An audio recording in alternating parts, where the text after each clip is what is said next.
My name is Israel Halpern, a writer and a poet living in Dixville, sharing my time between that and Pennsylvania. I'd like to begin with a poem which is entitled Kalamata, and I think it's self-explanatory. Our sweet silvered wet nurse is what Sophocles referred to olives and olive trees as. In the 5th century, the Greek government mandated a death sentence for anyone found to have killed an olive tree. You see, olive trees require 15 years before they can produce a full tree of olive fruit.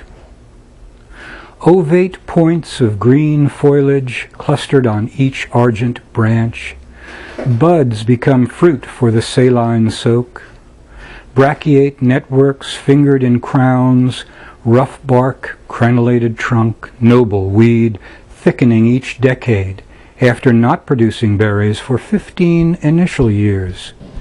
Cared for in the ways of water and fertilizer, fish heads buried at the root ball, powders from the shamans for the hardy shift, naiads, shafts, and Aegean winds with Kos rains. Season after season of the maypole reels, blood from the placenta, and hymns from Crete. Lovers hiding under the barren limbs copulate to Pan, in the crazed hope of an olive harvest. Then the burst of green nubbins hardened with resilient elasticity, tough, silvery sheen on each morning glint, when rainfall and dew moistened each fingered cup. Blessed is the gift of the issue of these orchards, oil for the kitchen, for the salad, for the lamp, for the hope of Ajax of Iliad, Odysseus of the Odyssey, fuel for the shrine to Zeus and Hera, olive in the embrace of the family, round with the answer to an unasked question.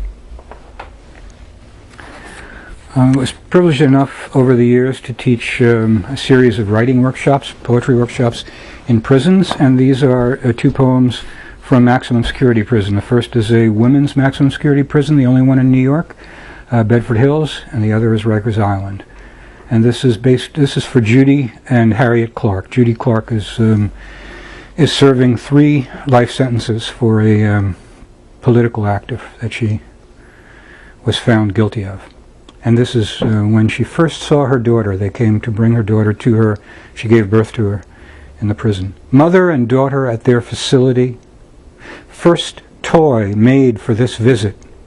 Egg-shaped yarn ball toss from child to parent back and forth, bunched up in the palm's pocket. Push thrown across the day room between them. One catches with a smile and sends back between those upper hills above Harris Road in a prison visit. Mom goes deep into center. She's back to the warning track. No one was to be killed.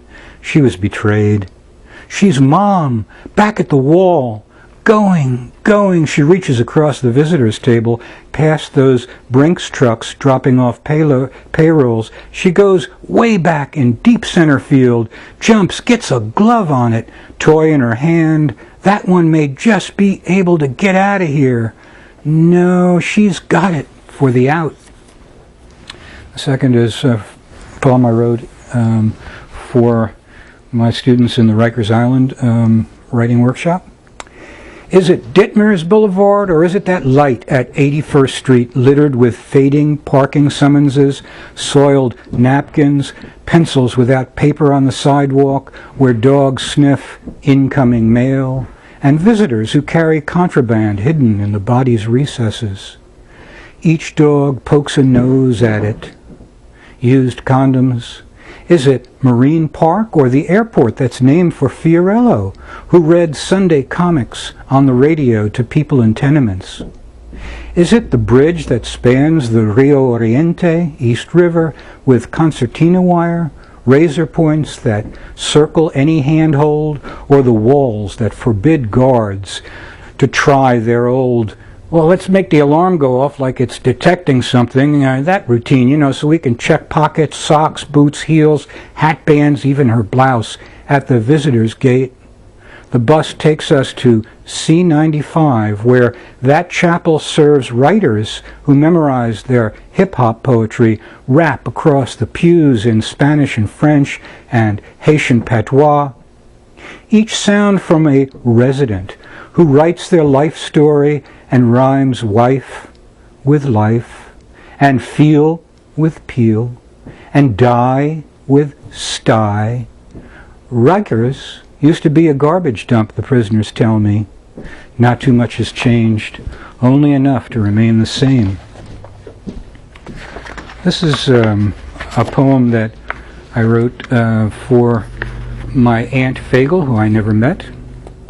Died in a concentration camp in World War II. It's called Love in a Death Camp, for my Aunt Fagel. Swept along to the train in her pinafore, Fagel braided her hair for the cattle car. She found a space on the unwashed corner planks, listened to the steam engine as everyone swayed. Last stop, Ravensbrück, arrived with a lurch. An old woman from her village gave Fagel a wrinkled carrot. There was smoke, ashes, darkness. Guards slammed truncheons into her back. On the way to the showers, she saw a young man staring at her, looking away and then looking again. She smiled at him and lifted her still delicate left hand so her fingers seemed to wave at him.